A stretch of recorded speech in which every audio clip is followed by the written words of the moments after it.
Jaguar's stunning XF sedan now comes in a new flavor, the ultra-potent XFR. Driving the rear wheels is a front-mounted 5-liter V8 making 510 horsepower and running through a 6-speed automatic transmission. Let's watch this gorgeous new sedan run hot laps around Mazda Raceway, Laguna Seca.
Randy, this is Jaguar's new high-output version of the XF sedan, the XFR. Your thoughts?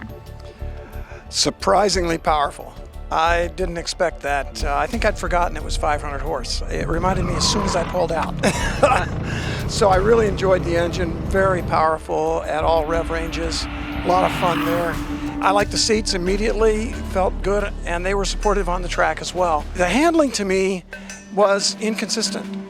It depended on how I drove the car. What I'm saying is that if I entered a corner doing one thing, the car would behave one way, and then if I did it a little differently, it was different. I found it difficult to be consistent in terms of the car's behavior and handling. Where part of that came from was that the turn-in was pretty good, but then the middle of the corner wanted to understeer a lot, unless you were on the power.